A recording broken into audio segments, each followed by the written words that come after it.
This is Continuum Drag, a podcast where we watch sci-fi, fantasy, and everything in between. This week, Night Visions, episodes 1 and 2. Mr. Jeremy Bell investigates aviation disasters. He sifts through the wreckage, tries to make sense of the broken pieces. He thinks he's putting the puzzle together. But what happens when you find an extra piece? Welcome to Continuum Drag, the podcast in the eye of the beholder. I'm Luke, here with my co-host Jordan. What's real, Jordan? I don't have anything that's what's real, but I'm thinking for the rest of the season, or series, or year, whatever you want to call it, I'm going to have the posture like Henry Rollins. It's going to be upright, stiff, chest out, military, you know? Well, let's talk about it. We're starting a new TV series this week, an anthology show from 2001, Night Visions. Mm-hmm. Had you heard of this show at all? Did you know anything about it? No, I haven't heard of it. Although, I'll say this from the guest stars. It looks like everyone involved was ready for this to be like a big thing. Would you agree? Yeah, I mean, it had real, like, it's very Vancouver vibes. It feels like it was like fly people up from LA, they shoot a day, they go back home. Very Outer Limits, like late 90s or mid 90s Outer Limits vibes. Like, it definitely is in this anthology show, that coming back of the Twilight Zone thing post X-Files that was happening. I mean, a few episodes that we're going to see, we haven't watched these ones, but I looked at later in episodes. Joe Dante directed a few episodes. No, for sure. It definitely feels like it was just like, hey, let's do an anthology show. The fact that they're doing we can talk about this later, but they're doing like 2 stories an episode. Like, these are short shoots. Really they're short. doing these very fast. So like, you can see why you could just drag some mid-tier TV stars up and just like smash one out. Yeah. Well, it ran from July 12th, 2001 to September 24th, 2002 on Fox. So that's sort of that year is when like credit is running. Obviously I like to look back and see what's happening in history around that time. Mm-hmm. Jordan, can you think of anything that happened between July 12th, 2001 and September 24th, 2002? Well, there's the old September 11th. And that's it, Jordan. That's the big news.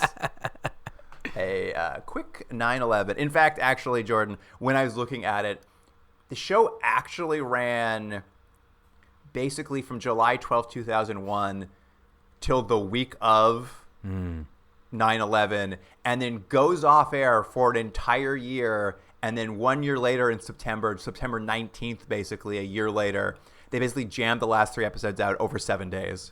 So it was probably like a thing where they were just like, they're like, well, we need more coverage of September 11th sort of stuff. I think this was like, I was watching it too, and I was just like, this feels like a pre 9/11 show. Like, I'm just like, it feels so like, I was like, you don't need this show. I'm like, that's why this show probably went off the air. It's like, this show doesn't feel like it fits in our world after that time frame. And like, truly, like, it dies the week after it happened. The week it happens, they just pull it off the air, and they dump the last 3 episodes, and that's it. Like, it just feels like it was from another time that just doesn't make sense anymore. Yeah, I get that.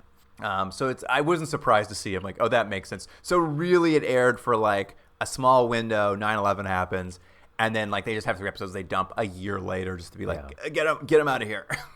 But I'll say this, and you mentioned it briefly, that each of these episodes, there's only 13 of these. Each of them have 2 stories. It really feels like, I'm assuming by the end of the show, it feels like you watched 26 episodes. Like, there's so many stories.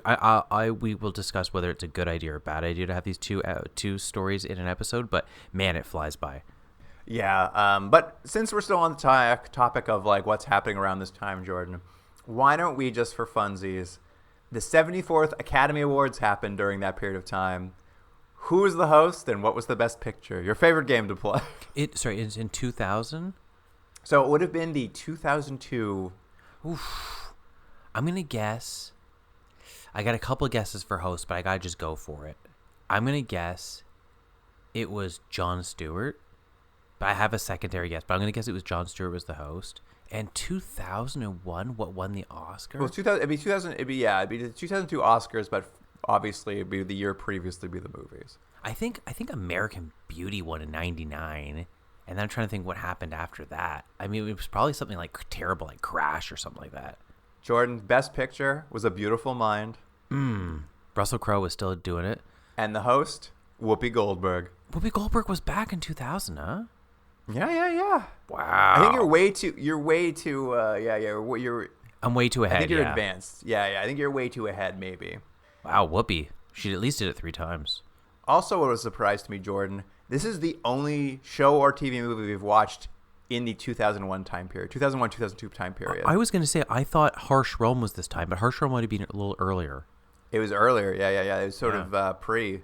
So I was surprised. I'm like, oh, yeah, we haven't seen anything in this space of time, which is, I think, why I clocked how out of time this show seems. Yeah. I'm just like, it feels like it's from an earlier era. It doesn't make sense to me in our post 9/11 world. Mm-hmm. Anyway, Jordan, shall we get into it? Yeah, can we just say one other thing? Of course. So this is an anthology show. So again, we're going to have 2 stories an episode, and they have a host, and the host of this is Henry Rollins. And look, I like Henry Rollins. He is a terrible host, and it makes no sense for him to be there because he's in for maybe at best 5 to 7 seconds in between the stories, and he'll have like a pun or something or like a pithy comment, but he's really upright. It's a really awkward shot of him in front of a green screen, and it doesn't add anything to the show. And it's literally like, why is he here? And I mean, we could talk about more. Like I did a little bit of reading about it, but it seems so bad for the show. Yeah, I don't do much research before I watch a show. I like to go pretty cold in for the first couple episodes. But yeah, to me, it felt like it was added later. Like they're like, we need a Rod Sterling. Yeah, that's exactly he's what not it was. hosted.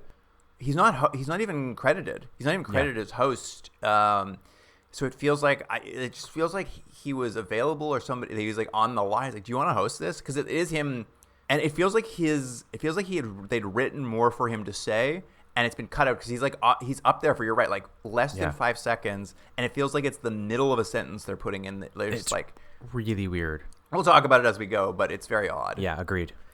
Here's the IMDb summary for episode 1, The Passenger List / The Boker. In the passenger list, a plane crash investigator becomes worried that his daughter may have been on an airliner that crashed, but he's missing the point. In the Boker, a group of medical students falls prey to one of them. Let me just say something, because this will be, I think, a recurring theme of the show. There's something odd about how short these are, because they're all about 20 minutes, right? Give or take, about 20 minutes. Yeah, it's a 45-minute show. But they feel much shorter than if you'd watched a half-an-hour TV show. So it's hard sometimes to tell if these are bad, if they just can't fit enough content in to make it a little more interesting, or it's just the actual speed of it that kind of gives you this weird whiplash feeling. But at all times I was like... Yeah, because I have the same question. I was just like, is this bad? I can't tell. Let's discuss it at once we've kind of gone through the episodes.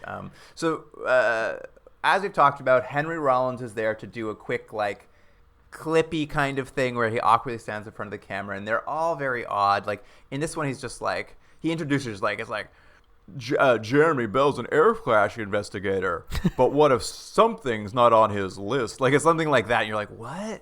And then the show doesn't really follow the logic of what he said. Yeah, again, yeah, you're right. And sometimes it's a pun, sometimes it's something pithy, sometimes it's like supposed to be like a moral that's pulled together. It's like, I guess he got his comeuppance, and you're like, what?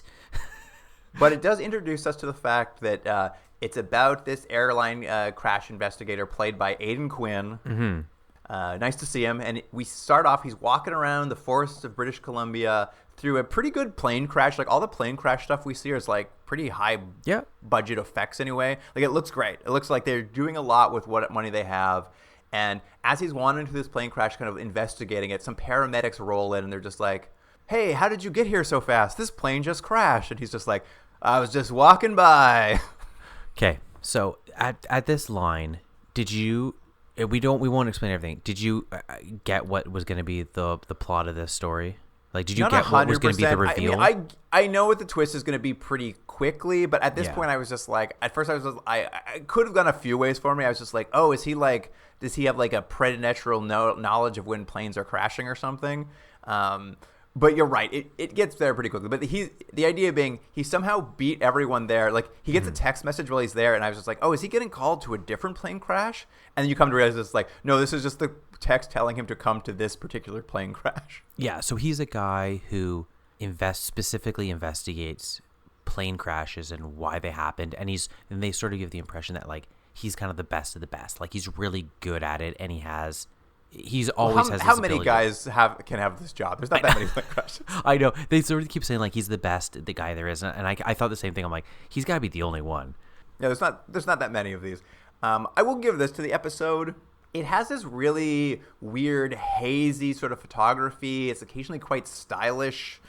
Some like interesting long shots, and like they use it has a feeling to it, even if it's a little dreamy. I'm not sure if it's perfect, but it has a feeling. Yeah, it almost has like a mid to late 90s music video kind of feel. There's a lot of like red wash color, and there's like kind of extreme close-ups on him with like not quite a fish angle lens, but like it's a little bit spherical, so everyone looks a little bit distorted.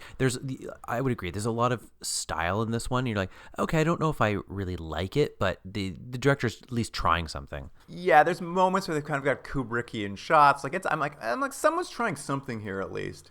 Anyway, this airline crash investigator, he ends up staying at a hotel nearby. He's giving press conferences about the crash, and when he goes to his room, this woman knocks on his door, and she's like, "Oh, my family was in the crash. I lost my husband and kids. I need to know more about what happened." She's kind of like asking for information, and he's kind of like trying to pass her off to like the person who deals with that.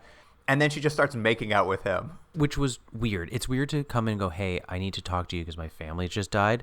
Also, let's start making out," because it's like it's her husband and it's her kids, and there's no indication they had any troubles in their relationship. Like she was like, "I love my family, but I need to make out with you."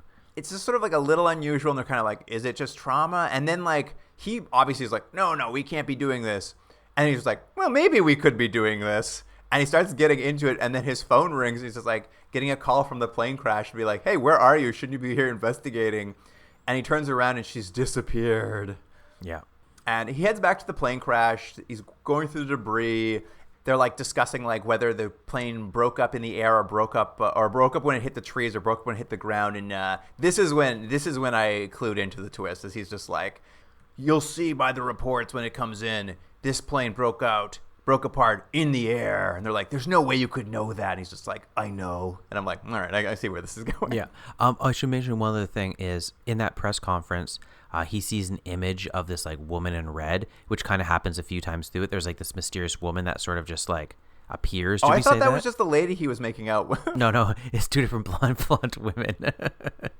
It's one of these things with these shows. They just like cast like the same woman in every, like, it's just like, I can't tell them apart, you guys. Like, you can't have the same blonde woman, the same style of person playing all the parts. Yeah. Anyway, while he's looking around the crash, he like reaches up into one of the overhead compartments in the fuselage, and like he's like, "Hey, the guys missed one of the arms from these people." Yeah, that was weird. It's like he's looking through stuff and he's like, "Hey, you guys missed like a dead body part," and he just very casually like takes it and just gives it to someone. They're like, "Oh, perfect. We'll use that." Everyone's very low key. Everyone's like, no one has any reaction to anything. They're like, "Well." Part of it, I wasn't sure if it was, like you'd mentioned, kind of the stylized nature of it. I couldn't tell if it was supposed to always feel like a dream or like everyone was sort of sleepwalking their way through it, because that is the feeling you get. Like everyone is acting a little bit odd, and I was like, is it supposed to be that way? I'm going to give them credit thinking that they were trying to do that. Yeah, I think they're trying to get away with like everyone just kind of like professionals about their job, but they're mostly it's to make it feel very dreamlike, I think, which will make sense by the end. But yeah, he finds this arm, and later we'll see he goes to visit a very fashion-conscious coroner who's putting the bodies back together, which is my favorite part. Is like he walks in this coroner's office, and the coroner's just like, "Why'd you put this torso with these legs? The pants don't match the shirt." Yeah. He's like reassembling bodies based on their fashion sense, which I thought was very funny. But like basically this arm he finds, they're like, "We already have enough arms for the passengers.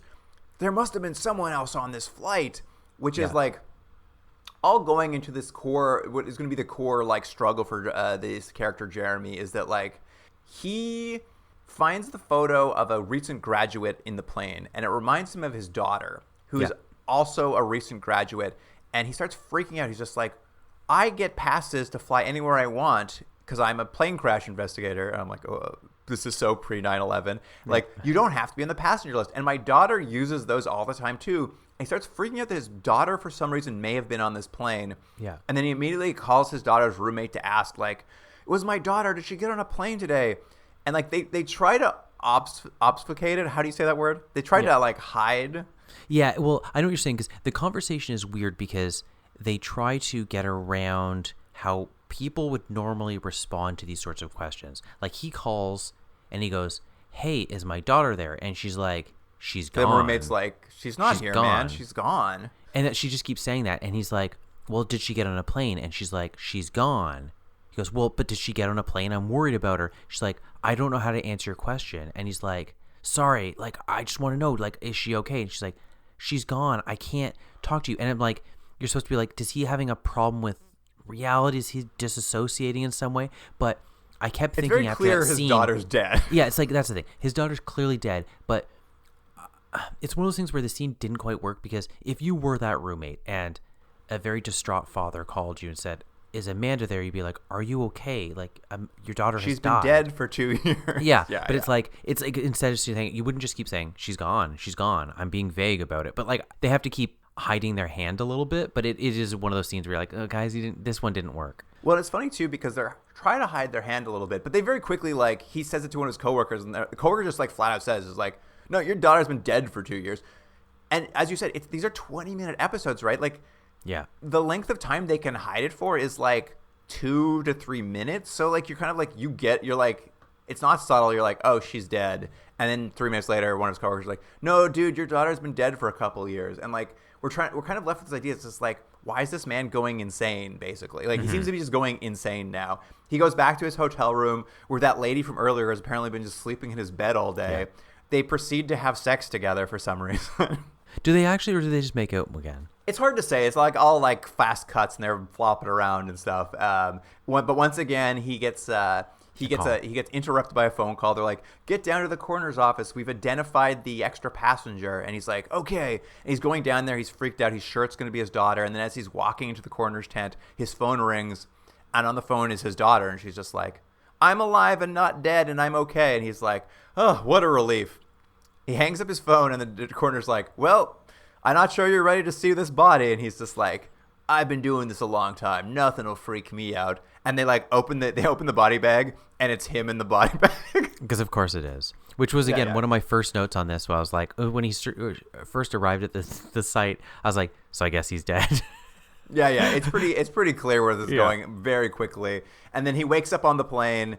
The plane's in midair. It was all just a dream. But of course, like everywhere he looks around, he's just like, oh, hey, you were in my dream and you were in my dream and you were in my dream. And like elements, he's like, his daughter is alive. But like the coroner had mentioned he had a tenuous relationship with his daughter. And that's actually his story. Him and his daughter haven't seen each other for a couple of years. So he's going to visit her kind of thing. And then, of course, very quickly, the plane just starts breaking apart around him. They're like, and, you know, the plane is crashing. He foretold the future before the plane crash. Mm-hmm. And it closes off with, made me laugh, is just like, we go back to where it started. There's a plane crash on the bottom of the forest floor. The paramedics have shown up. They're walking around, and they hear a cell phone ringing, and they're like, wouldn't it be like, we just called the plane crash investigator. Wouldn't it be crazy if that was his phone ringing? Because like, it is. Okay, it was his phone.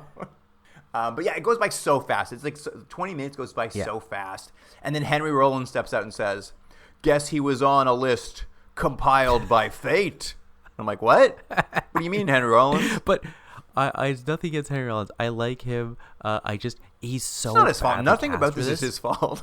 But it's also the most awkward shot ever. He couldn't be more erect and standing like tight and as if like he's ready to fight. And it's like, why did anyone choose this shot? It's so uncomfortable. However they directed him does him no favors. Like the interstitials between these stories is like, it's always a camera pushing into a human eye, and then in the iris they push through the iris into like what is going to be where Henry Rollins is going to be with an image from the upcoming episode. but they always make him like take one step to the right to step into frame. But it's like they also have him like standing stiff, so stiff. So he's just like, I'm here now. Lists from fate. I gotta go. It's some of the worst blocking I've ever seen. You know what it makes me think of is that old show that Jonathan Frakes used to do. Remember what it was like, Fact or Fiction or something like that? Yeah. And it's like, but they created this like sexy lounge office that he was in. She's casual in it. Exactly. And it was like, it just became like a feeling like, yeah, that's all right. He's wandering around and sitting on the chair or whatever. It's great. But this is like, what if we just stick him awkwardly in front of a green screen? I was like, I don't know who decided that. No, exactly. Because it's like with Rod Sterling, like he's smoking. There's a sort of casual cool to him, right? Where, they did him no favor. Tenderloin got no favors in this show. Yeah. Anyways, we go to the Boker. The Boker, second part of this one episode story. It's a Florida medical school. There's got a big sign on the wall asking the students to treat cadavers with respect. I'm like, what? I know. There are 3 lab partners doing some very late night like homework in this like cadaver lab. They're supposed to be like cutting open a body, I guess, to like do a dissection and I don't know, whatever you do as a medical student. And they take there's a head wrapping on the corpse and they take it off. The corpse has the craziest expression I've ever seen. Yeah, it's like I think what it is the mouth has been pulled open for some reason. So it's basically you're just getting all teeth. It's like major dental surgery was going to be happening and they've left the person like that. I kept thinking like the joke here is like a warning that when your mom tells you not to pull that face, it'll stay that way. This is what she's talking about. Yeah. And so like they're waiting and they're kind of complaining that the one person is late and she shows up and when they look at this guy and immediately she sees this tattoo on the guy's forehead and she goes, oh no, I feel weird about this because he's a Boker. He's a bad voodoo priest is what she says. And the tattoo is to block evil. And, to keep him from coming back to life after he dies. Yeah, exactly. And it's like, this was immediately one of the things where like, oh, it's going to be this where like, they're going to be kind of skirting the line on like what's offensive and what's not. Also, she's doing this weird Southern accent that's clearly not hers, but regardless it's supposed to be that, from Florida, so it's supposed to be a Florida accent. Yeah. Anyways, I couldn't tell what it was supposed to be, but it's one of those things where like, I don't know, it was towing that line, and I was like, I don't think I'm gonna like this story. I mean, voodoo storylines, as we've seen repeatedly, are a tough line to walk. I will say this one, they don't really get into, like, it's so short, and it actually has very little to do with voodoo in the end, so it's, like, kind of fine. But, like, it's a weird start to it. Essentially, before they cut into this guy, though, another student walks in because, I don't know, he, like, forgot something at the lab, and he's just picking it up. And then when he leaves, basically the main woman who was late, who knows about voodoo stuff, her name's Diane. Her lab partners tell her, it's like, that guy who just walked in, we caught him stealing morphine from the drug lab, but we didn't report him because we're not snitches. I was just like, what? You should definitely report a medical student stealing morphine. Yeah, but it is weird. They're like, what we're telling you. Anyways, then they back to work. Back to work. They cut open the forehead and she really doesn't want to. And then they do the weirdest cut. They take a break. First of all, they're like, she won't cut it. So the other lab partner's like, fine, you're being a baby. I'll do this section. First, they cut through the scalp vertically in a way you would never cut through anything. There's no, so it's like from top of the forehead into the nose to cut the tattoo. Doesn't make sense. That's not how you would get into a skull. There's no reason to cut that way. I will say it was very gross. It was a very gross effect, very gore. Yeah, it was like cutting into Play-Doh. It was like funny. But after they do this, there's a noise. Is that why they go in? Yeah, there's a noise that scares them. And so they go into they're like, let's take a break. That freaked me out. And they go into the hallway. That's how they do that.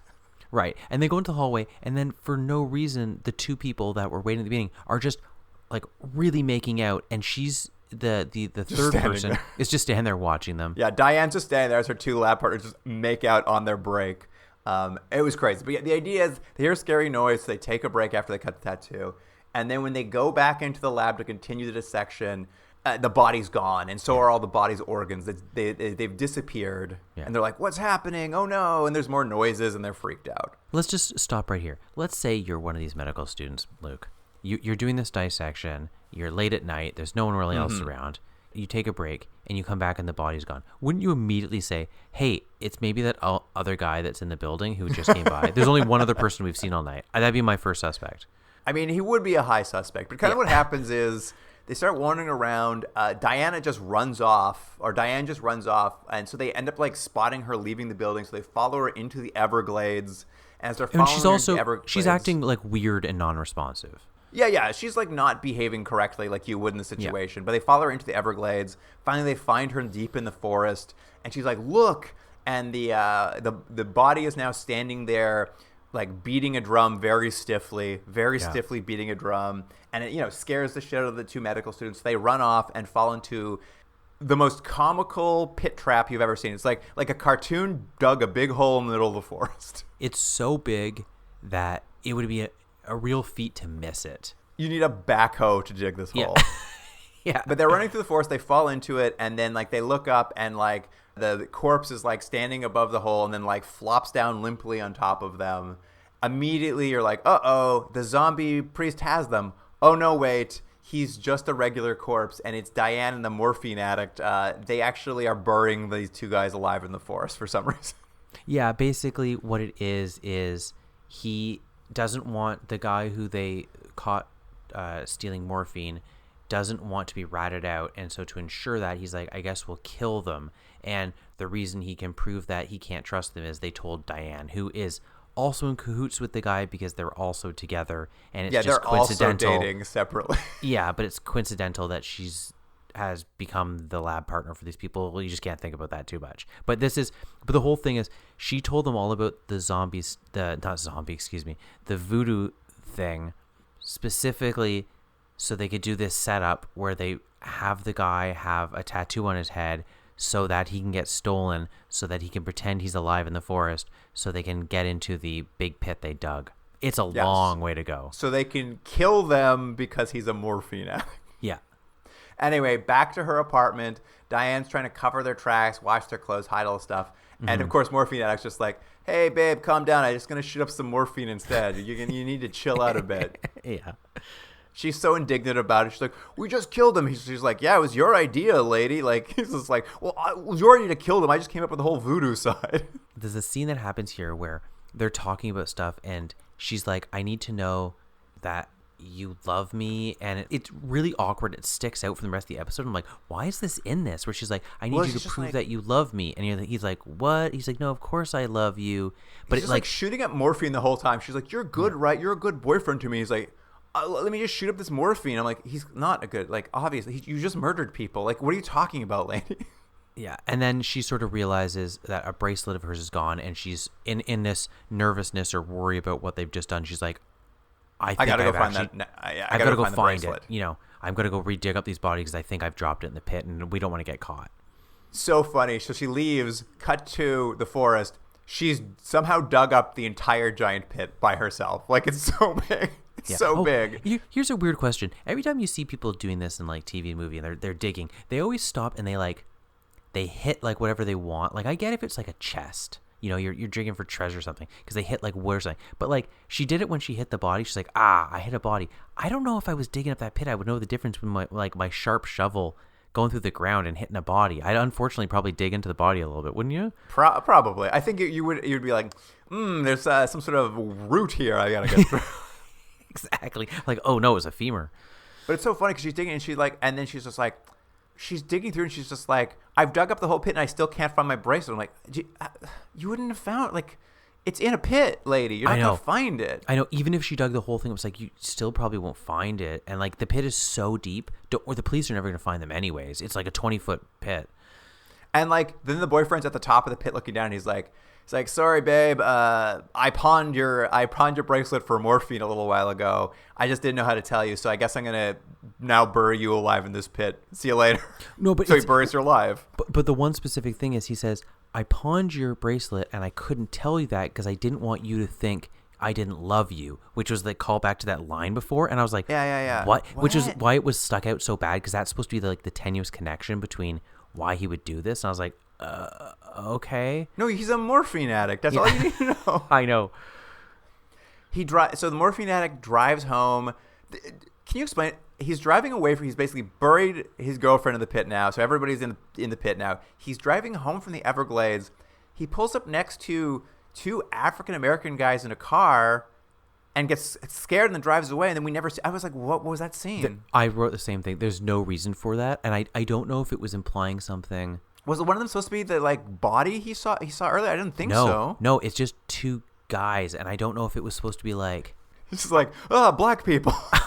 Honestly, I felt like that was maybe what they were saying, but like I didn't understand. I'm like, but to what effect? He's scared for some reason. I'm like, but we didn't establish at any point that was his like characterization.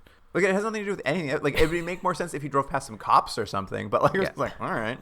Anyway, he goes home. He takes a shower. He goes to bed. And when he wakes up, he's all tied up in his bed. And Diane's back. It turns out she's actually an evil voodoo priest. That's why she knew all about it. So because he didn't put a tattoo on her head, she couldn't die. And now she's back to like torture him by cutting him to a million pieces. And he proved that he didn't actually love her. So it's fine for her doing it. Here's what I will say. She does explain that like little bit here where she's like, you see, as an evil voodoo priest, I am only allowed to like be in love and date someone who is pure of heart. And you've proven yourself to be not pure of heart by lying to me. I'm like, he's a morphine addict. I know. He was never pure of heart. There was no, like, it didn't, like, the whole thing about she's like, are you pure of heart? He's sitting there, like, literally shaking, shooting up morphine. He's like, yeah, I'm pure of heart. We just killed 2 people. I'm like, what is happening? I don't understand. But if you were a voodoo priestess, as she is, if you were doing this whole, like, scam with him to kill these other people, would that be the story you would use? You know what I mean? No. Like they pretend the whole thing with the voodoo. I'm like, you wouldn't want to reveal that. I mean, honestly, if you're gonna kill someone, why also bring another body into it? Like, the universe is gonna be looking for that missing cadaver. There's so many. None of this makes any sense at all. Yeah, but basically, he's woken up. He's tied to a table. She tells him all why she's evil, and then she pulls out the tools for an autopsy, and it's basically a close up of his like face in pain, implying that she's now like cutting out his organs. Yeah, whatever. And then Henry Rollins steps out and says, "Guess we better amend the proverb: Hell hath no woman like a dead woman scorned." Bye. No, by the way, you're giving it more than he does. He was just it's really weird. It's like through like gritted teeth.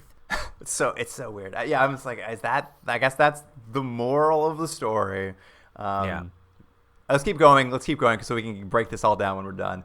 It's so crazy that there's 2 stories in an episode. But here's the IMDb summary for episode 2, Dead Air / Renovation.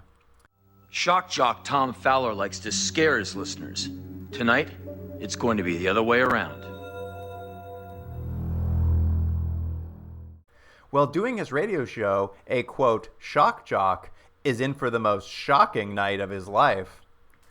/ people buying homes should always pay attention to the saying, quote, buyer beware, especially when the house has been haunted by the past. Yeah. Terrible synopsis. I'll say this about Dead Air. I don't mind Lou Diamond Phillips as an actor, but I do not like him in this episode at all. Oh, really? I really like him in this episode. Did you? Oh, I just thought he was so over the top. I was really digging what he was doing here. Hey, there you go. This is where we're going to differ. This is where we're going to differ. Yeah. He's playing a shock jock named Tom Fowler in this show called in this first short story, Dead Air. He's basically it's just like a jerk, basically. He works the graveyard shift. He's playing golden oldies and for some reason asking listeners to call in with spooky stories. And what we kind of why we know he's a bit of a dick is off the top. He's really, really mean to the janitor and the janitor's hot goth girlfriend. Yeah. She's so objectively attractive, and he's just like, look at your gross girlfriend. I'm like, who? Her? Well, and also, I love the little bit of lets you know what time it is that he keeps grabbing his like very, very early webcam to like, which I think I did like that too. It can only take like stills. kind of like it can only still take images stills every like 60 seconds. Yeah, and it's just like, oh man, technology. So like to that point of the girlfriend of the janitor, she comes to visit him, and he takes like a snapshot, and he's like, I'm gonna show the whole world like your girlfriend. I'm like, she seems fine. Yeah, she actually looks cool and pretty attractive, actually. But the reason they do the webcam is it's going to be used later as obviously a plot point. It's part so of, they have to part get of the it out right device. at the beginning. But it was funny. He's like, we've got a webcam. And I'm like, oh, I forgot webcams sucked this bad where you got one image every 60 seconds. Yeah. That's the thing. He's a bit of a jerk. He's really a jerk to this janitor for some reason. And like, there is a moment where they try to soften it up where like he goes a little too far and he tries to apologize to the janitor. And the janitor's just like, dude, I'm not accepting that apology. Like, I didn't mind it. They were trying to do some work here. It felt maybe like someone was trying to fix some problems, but the essential purport is he's left alone in the station. Yeah, and what it is he's not only is he left alone in the station, but he's running a show where very few people are listening, and he's trying to keep it as exciting as possible. So his personality is a big personality, and he's trying to like he's always very sarcastic with the call-ins and stuff because he's just trying to keep the energy going and keeping the few people that are listening engaged. And he's asked for spooky stories, and this one stuttering guy keeps calling in to describe cutting up the DJ into small pieces, and then the DJ just keeps hanging up on him. I'm just like, that's fair. Actually, I don't think like that man was wronged. Yeah, like I don't think we could play this on the air, even if it's 2 a.m. But finally, he does get a call from a woman who's at a sorority house. She's like, oh, I've been having a weird night. I wanted to call in. And while they're talking, she gets spooked. But it turns out it's just a pizza delivery guy delivering a pizza. But weirdly, at that same moment, the pizza delivery guy appears at the radio station with a pizza for the shock jock. Yeah, and it's like a prepaid pizza that was done by mistake. So he's like, oh, maybe I will just eat this pizza while in the air. But hold on, let me open this box like no one has ever opened a box of pizza. Never happened in my life. It was very funny. Look, you know when you order a pizza and you open that box, you slip your hand in like you're what's his face from Dune going into that pain box. The pain box. Yeah, he like just he's carefully. It's so awkwardly done. Like it's like clearly the director got the script and was like, nobody's ever done this in the history of time. How am I going to shoot this? But like, so he's like, you know, as the audience, you're just like, well, something's in that box because he didn't open it. He's back on the phone with the sorority woman there, and she's just like, that pizza I got from the pizza man, it had a dead rat on it. And like, you just see the shock jock just chomping down on a slice of pizza. He's like, what? And he opens his box, dead rat. Which, I mean, is undeniably gross. But again, if you had just opened the pizza box, you'd be like, oh, this is horrible. There's a rat in here. I mean, it was before Pizza Rat, so people weren't excited to find a rat in their pizza like they are now. It was fun. Like, as I said, I enjoyed Lou Diamond Phillips' performance in this, but I was just like, if I found a dead rat on a pizza that I had just been eating, I would be vomiting everywhere. No, what he does is he just like kind of like pulls it off his tongue humorously like a cartoon character. Exactly. It's around this time the sorority girl then says, he's like, hey, I just walked into my bathroom and someone's written a death threat on it. I'm really freaking out. And this is when the webcam comes in. He's just like, yeah, right, lady, a death threat. And he looks at the webcam image of him in his studio, and the call signs to his station are KLED FM, which are in neon lights behind him. They've changed to read Dead FM. Yeah. Let me ask you this. Mm-hmm. Let's say because we know we'll explain what's kind of happening and what will the ultimate how this plot will end, but how was this being accomplished? Because it didn't actually. This is the most unexplainable part of this episode. This is supernatural, and what we come to learn is none of this is supernatural. Right. But this particular thing is supernatural because it doesn't make sense. That was my point, because it was almost like, I'm like, is he getting affected mentally in some way where it's causing him to see things? Because as we'll learn, he'll look behind himself and no, the sign is not there. It's normal. So it's just, it's a supernatural thing that doesn't get explained. It never gets explained. I agree. This one, he also like looks at the webcam later, and there's like a man with a knife standing behind him, and he's not there. Yeah. That does make more sense by the end, but like this one thing does not check out at all. Yeah. Anyway, back to the sorority sister's call. She's found her roommate dead, and she's freaking out. There's bloody footprints all over the house. This is my favorite part. The shock jock accuses her of, quote, Blair Witching him, which I was like, there is a timestamp. Yeah. And so he's like, I'm ending this call. I'm tired of hearing you try to scare me. And he plays the most upbeat song he can find. I love this song. It's like that one where it's like, fly away in my hot air balloon. It's like so upbeat. And the rest of the thing is scored by like very upbeat music, which I thought was like fun. Yeah. And so he kind of is, he starts kind of going through the hallways to find the janitor because he's looking for help. Not quite. Is that what he's Jordan. doing? Well, he does do that, but before he does that, he picks up his coffee mug to take a sip, and there's a dead rat in that too. That's right, I forgot. That's right. They really hit that dead rat beat over and over. But yeah, the person was like, hey, if you thought it on the pizza was effective to scare someone, check out the coffee. He drinks it, and he still doesn't vomit. I was like, I'd be puking everywhere. Let me just tell you a real quick story. I had a teacher years ago in high school, and he went to open his cottage after not being there for a long time. And he was opening the dock and doing all these things, and he made himself a coffee with the old coffee pot, and he was drinking, and he was telling me the story, and he's like, this is the worst tasting coffee I've ever had. And he was like checking, and so he opened up the machine, and a mouse had made a nest in there, and there was all the babies, and he had boiled them with his coffee making it, and had drank them. And I remember that story has stuck with me for years because it's the most horrifying thing ever to have made. I made it as fast as possible because it has nothing to do with this show, but it's similar. But he was saying the same thing. He was like, I want to like throw up because of how gross that was. I'd puke everywhere. It's just disgusting. Yeah. In some ways, his coffee's better than what happened. At least it was just like boiled separately. You weren't drinking directly the rat.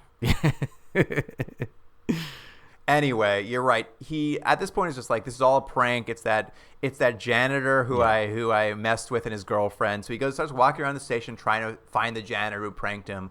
And he finds his own bloody footprints and ends up in the manager's office.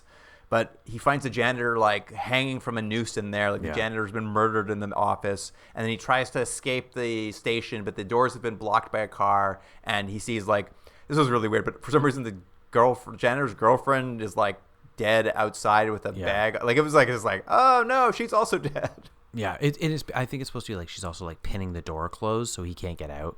It was something like that. So he locks himself in the radio booth, and the phone starts to ring, even though he just checked the lines and they weren't working. But he picks it up and he's like, he's begging the sorority girl to call the cops. And I will say that I know you probably didn't like this performance, but at this point, they do a really great shot that I think was like kind of awesome. Is they do a locked off shot on Lou Diamond Phillips in his office chair in the radio booth, and like he just starts to spin in the chair, and the camera's locked off, so you see so it's just like on him as like the background begins to spin in this chair. I thought it was a really cool shot. I really enjoyed it, and it just says on Lou Diamond Phillips' face as he's like knows he's about to like see whatever awful thing's coming to him. I don't know. I really like the shot. I'm sure your mileage may differ than mine, but I quite enjoyed it. And as he spins around, the pizza guy is there. He has a voice changer that makes him sound like a girl. So he's been calling in as a sorority sister. It's all an elaborate ruse for no reason. It also stops him from stuttering. Yeah. I don't know how that would work. Voice changer, Luke. Voice changer. And it was him all along, and now he has a gun pointed at the shock jock. And then we cut to two lovers in a car making out, and you hear the shock jock on the radio like telling the same story that the stuttering guy kept trying to tell about cutting up the shock jock into pieces in a garbage bag. And we cut back to the station, and the shock jock is now, or the stuttering guy is using his voice changer to sound like Lou Diamond Phillips over the radio. And Lou Diamond Phillips is tied up in a corner, and I was like, so his whole thing is he just wanted to be on the radio? You know what's funny? I didn't actually even catch that it was supposed to be Lou Diamond Phillips' voice. Yeah, he's just using the voice changer. I was like, oh, okay. I was like, what was any of this? Yeah. And then Henry Rollins steps out and says, if you're a pain in the ass, you might piss off the wrong person. Thanks, Henry. It's so bad. Oh my God. I will say, I know you don't disagree. I did really enjoy it. The only thing that got me with that episode is I was really enjoying Lou Diamond Phillips was putting his heart into it. I'll say this. I don't disagree with you. I think he's big, and I think it's like, he's like, I'm just going to go for it. I just didn't particularly like it. And I think it's actually as much as the style of the whole episode, because it's just those like, it's a lot of close-ups of his face, and I just didn't like it. I was digging it, especially after, look, I like Aidan Quinn. I like him a lot, but in that last episode, I just found his performance so, like, it's because it was a hard performance. It's like, you're in a dream and nothing's real. Like, but it was hard to watch. Whereas this one, I felt like he was having fun with it. He's just like, yeah, I'm this crazy shock jock, and now I'm scared as hell. I'm like, all right, yeah, that's fair. Anyway, next up on the episode, another story is coming up. I can't believe it. Yeah, I know. It's called Renovation.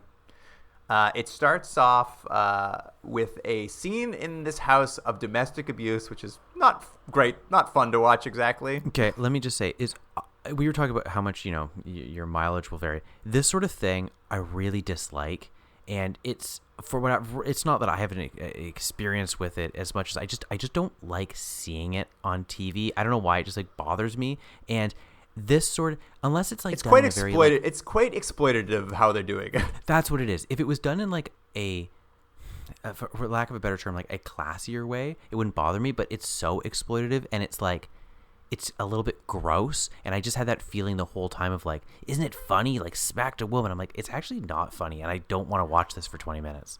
Well, I don't think they think it's funny necessarily, but it is just like, whatever dumb story they're going to tell based on this opening is not going to justify it. Yeah.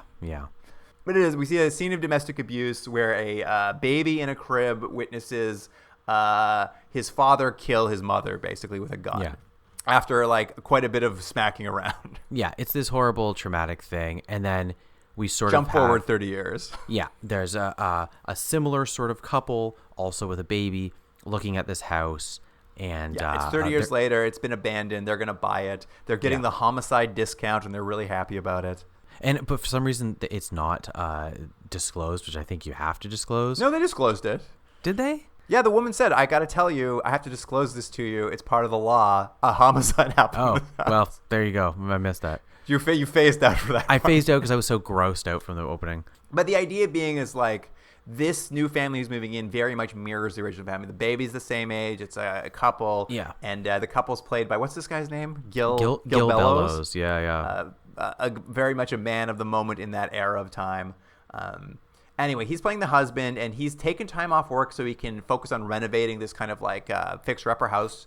And, of course, also not go to his AA meetings for his alcoholism. This felt very much like a Stephen King knockoff, which is like, a lot of times it's like that sort of thing of Stephen King where it's like, oh, this is an alcoholic, something's happened. And it's like, that's the underlying theme of things. And wasn't it on where there was another one we watched, like the Space Invaders or something, where the guy was Tommy an alcoholic. Knockers. Tommy Knockers. Yeah. Yes. There you go. Stephen King. And it just was like, this didn't quite land for me. And I know later on it's going to become like a device, but I was just like, I don't know. I mean, it's just very silly because he's like, because it's happening so fast. He's just like, I'm going to take a year off and work on this. And she's like, great. He's like, what about your AA meetings? I haven't drank in a year. I'm cool. I'm like, okay, well, great. Way to set the stage for us. Yeah. But he is having nightmares of some sort. Yes. And the nightmare is sort of this really fast floating colored balls kind of, would you say? It's like you took a ball pit and put it in a washing machine. Yeah. So this is what, but it's very scary to him. He wakes up. He's like, oh, I had a horrible nightmare. I'm like, what? The balls? The colorful balls spinning around? And he's haunted by them. He keeps having this nightmare. I'm just like, oh, okay, I know this is going somewhere, but I don't think it's good.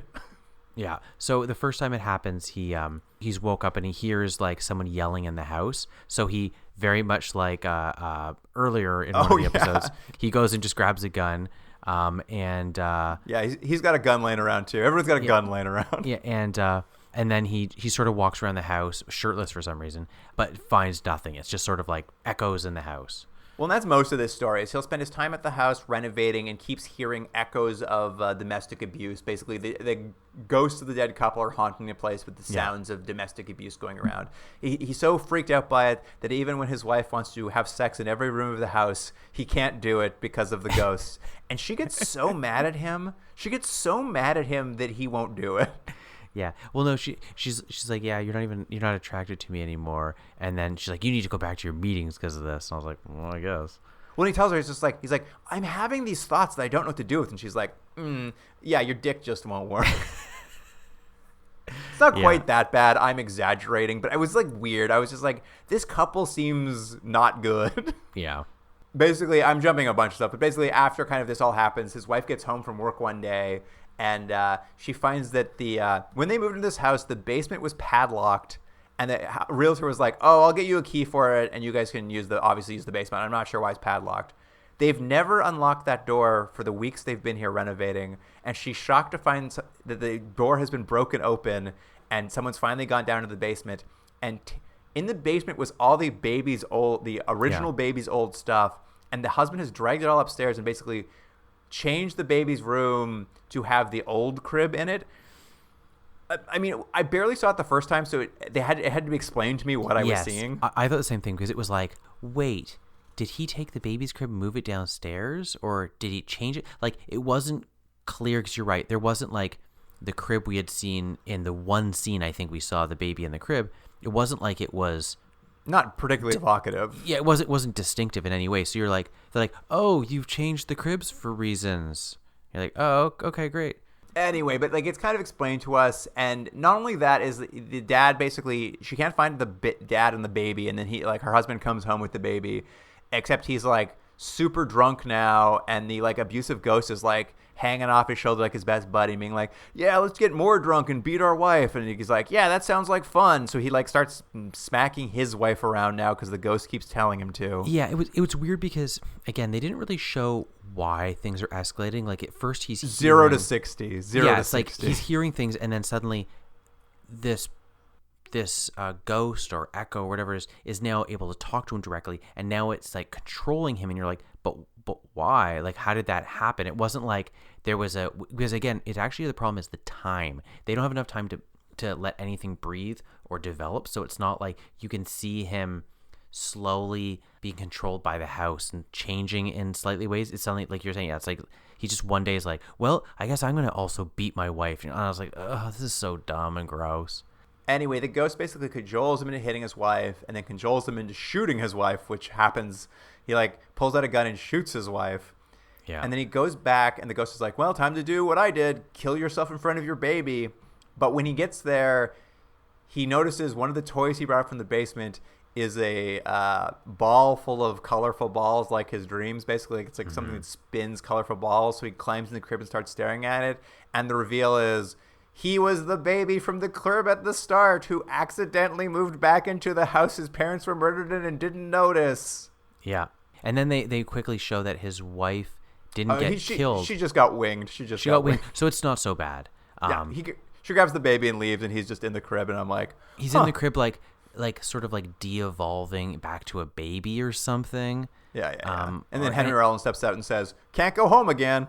I'm like, okay, that was the lesson, I guess. I'll just say of all the things, and they're all some good things and bad things, this was awful. I hated this one. Hated it. I mean, let's get into it. Let's go to final notes, sort of talk about this show based on what we just saw.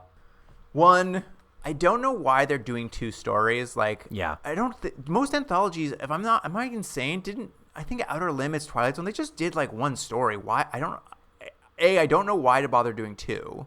It reminds me of that other show we watched. What was the one? Time Express. Time Express. But the weirdly Time Express, it felt like somehow more coherent. Yes, even though it was not coherent. Yes, it was a little like the rules of that. How you were time traveling didn't quite make a lot of sense and changed episode to episode.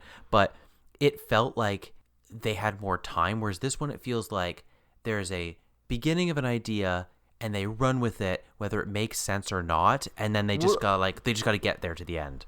I'll tell you what the issue with this is because it's two stories.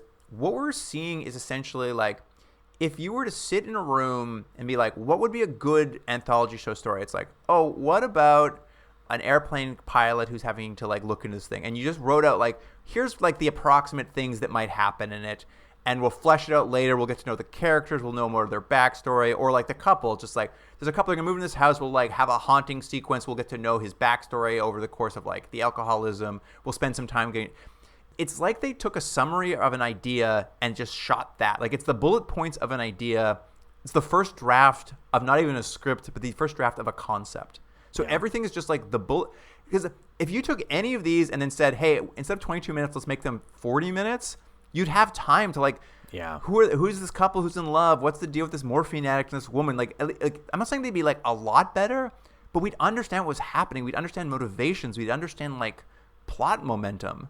Yeah, I think one of the benefits of it is that when they're not very good, they're over really quickly. So it's like the show doesn't have a problem with it doesn't drag at all. Like you're never like, oh, when's this gonna end? It's actually more like I would check the time and be like, you guys have like 3 to 5 minutes left, and you've barely done anything. And it's like, anyways, he's a ghost, and then Henry Rollins is like, and then they move on to the next one where they're like, he's a zombie. Next one, and you're like, oh my goodness, guys, like it's the weirdest structure, and it feels like there's been a lot of interference either by the studio or I don't think so. I don't know. No, or it's just ideas didn't come together, or they didn't have enough time, or I think. But like, I can't imagine this is what they wanted. I think the core problem is they're like, we'll just tell 2 quick short stories, and they're not spending any time to develop them. They're just like, here's an idea, shoot it. And then like I think Henry Rollins brought in because they're just like, this doesn't work. Can we fix it with an interstitial? It also didn't work. It's like this idea is rotten to the core, in that like it's just like, just pick one of these ideas and flesh it into 40 minutes. Yeah. Because then we have time to build tension. We have time to get to know characters. We have time to get invested. How it is now, they're summaries of ideas. They're just like, what if a house was haunted by an abusive ghost and that turned out to be this guy's dad? Like, you'd have time to understand like why he didn't know the house was his, why he didn't know his parents, like the demons he's been facing over his life, why he became an alcoholic. You know, you'd have time to learn about these characters and still tell the same story. But they're like, we don't have time. We're going to do this in 22 minutes. Let's go. I can't wrap my head around why anyone thought this was a good idea. And again, looking at, not that these are like the biggest stars of the time, but like they're names you recognize or faces you recognize, and you're like, all of you jumped on. But I think you're right. It's like they're like, hey guys, we need you to come in for like 2-3 days. Can you shoot this thing real quick? And like we'll put you up in a nice hotel in Vancouver. They're like, yeah, okay, you know what? sure. I think you just hit on what it is. Actually, you're right. I think the show was pitched as, we'll get all the hottest TV stars on every single episode. So every episode will be like such an event television thing. Yeah, you could put a commercial for it. Tonight on Fox, Aiden Quinn. Gil Like, cool. Yeah. But you're right, because that's what it is. It's like they promised them they'd be done in 5 days. Yeah. So it was baked. I think you're right. That's what it is. It's like the showrunners were like, we're going to guarantee you event TV every night by having two huge stars every episode, because they'll be cheap because we don't need them for very long, and we'll be fast about it. But as a result, like, you get something weirdly cheap and fast. And you're right. You also get really weirdly disparate performances. Not that they all should be doing the same thing, but the tone even shifts from like episode to episode. Like you're saying, like I would agree with you. Aiden Quinn sort of sleepwalks his way through it, I think purposely. Yeah, I mean, I'm sure he's like, what am I doing? He's just like, I guess I'm in a dream. And then Lou Diamond Phillips is like, what if I just dial this up to Al Pacino? And you know, and it's like, and then you have like Gil Bellows, Samantha Mathis, who's just like, I'm an evil voodoo priest who like doesn't understand her boyfriend's not pure of heart. I'm like, how could I not know? He's literally shooting up morphine next to me. And she's like, I guess I'll just do a Florida accent. Yeah. It is madness. Yeah, so it's like it all times like really interesting how fast it goes, but it's like it's to the detriment of the show. Oh, absolutely. Well, let's get into ratings then, Jordan. What do you want to give Passenger List / Backcore? It's crazy because it's like 2 separate things, but I've been kind of trying to rank them like each one. Like, I'll be honest, I just weirdly, I think we feel a little bit differently. The Passenger, although I saw it happening about 10 seconds into it, like what the twist was, I liked it better than the Bokor. I just didn't like that one at all. I just thought it was like, eh. So I'm going to give it a solid 3.5 out of 10. 3.5. No, I think we're on the same page. Like, I enjoyed seeing Aiden Quinn. It had there was some style to that particular story and like I like the plane crash stuff. Like that was all procedurally interesting. And you're right, the plane crash did look good.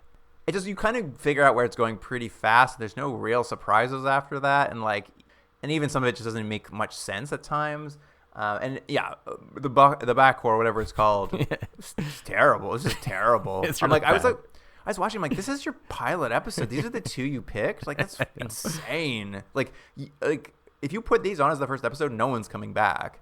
I'm gonna go 2.5. I think it's 1 for Backcore, and then like kind of like a little bit higher for Aiden Quinn's one, but not really. What about Dead Air and Renovations? I have to go a little bit lower because I hated Renovations so much. I know you liked Dead Air more than I did. I thought it was okay. I thought it was closer to like The Passenger. Like if I had to rank them all right now, it'd be The Passenger, Dead Air, The Bokor, and then Renovation, which I hated so much. So I can only give this a 2.5 out of 10. 2.5. It just like it's. After 2 episodes, I'm like, you guys are not trending well. Like, I'm hoping we're going to at least get, like, a crazy episode with at least one of them, or No, like a it's never funny gonna episode be or good. something. But like, guys, this is like, you're right. If these are the episodes you're starting with, oof, like woof. Yeah, I mean, basically, I agree. I like Dead Air more. I actually like. I'd rather see an actor turn up to, as you said, Al Pacino. Like, at least it gave me something to watch, because it doesn't make any sense otherwise. And then Renovations awful. Like, Renovations was boring. Like, gross opening, and then like the amount of time he wanders around the house just hearing noises. Yeah. So long in a movie. It's 20 minutes long, and like I'm bored in 20 minutes. I don't know. But I will move it up just because I love Lou. I honestly did love Lou Diamond Phillips in that. And there's like one I thought like actually fantastic shot that I was like, this is cool, intense, and like interesting. That's playing to the strength of this episode. I'm gonna go 3.5. I'm gonna swap it around. All right. Well, no, but to be fair, not a great showing to start this 13 episode season. Terrible. That's where we're starting. It's crazy. It's like, let's make sure we start on a strong foot. We've got a 2.5. We've got a 3.5 episode. Those are our best ones. I mean, after that, why you wouldn't have started? I don't know anything about the episodes. I haven't looked ahead, other than I saw a few like the guest stars that are coming. Like, why you wouldn't have started with Joe Dante? I don't know. Oh yeah, as director. Yeah, it's a good question. I'd be curious. I haven't looked ahead at all. I mean, I'll do more research as we move forward. But like, it'd be crazy if there was like a huge celebrity guest star like on episode 4. Yeah. Whoever was the big star at the time, Tom Hanks or whatever, and you're like, yeah, we'll save that. Yeah, who's to say? But that's the beginning of Night Visions. Not an auspicious start, obviously. Yeah. We'll see how long we make it through this one. I'm curious. I'm curious to see where it's going. I do think it's going to wear its welcome really fast. I think you're probably right. Level. It's so funny too to do the pairing of just like barely passable first story, completely unwatchable second story. Like, why? What is this pairing? I know. Yeah. Well, if you want to email us about your night visions, tell us what your night visions are. You can get us at continuumdrag@gmail.com. And Instagram, Twitter, no Twitter. Instagram, TikTok, Blue Sky, Facebook. Those are the places we are now for social media. There's lots of clips from these episodes. I'm going to give it that. It's a very clippable show. Yeah. So there'll be clips of the show. But I mean, honestly, it's the best parts of the show. You'll never need to see any more of the show. No, it's one of those shows where I think if you see, and we've seen a few shows like this where if you pull a couple clips of a few seconds each, you'll be like, it's kind of funny and stuff. And you're like, it's actually not. That lady got pulled out of a plane. Interesting. Yeah.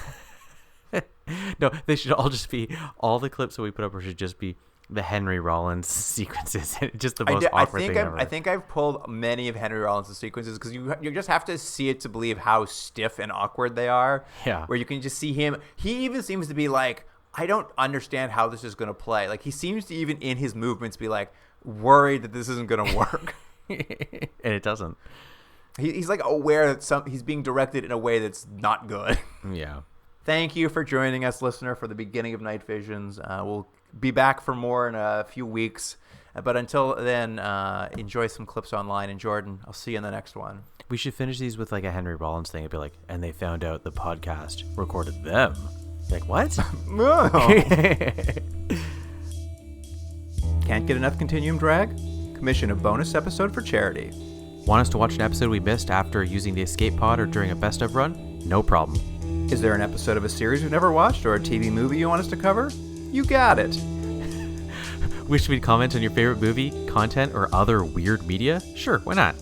All you have to do is make a donation to one of the charities selected by past guests on our website. We suggest a donation of $50 per television hour of content we're watching, but everyone's means are different, so give what you can. Get all the details about bonus episodes for charity on our website, continuumdrag.podbean.com, or follow the links in our social media profiles. Continuum Drag is recorded in Ontario, Canada, and Seoul, South Korea. Theme music by James Rick Seidler. Produced by Jordan Dullock and Luke Black. Special thanks to Aaron Hughes.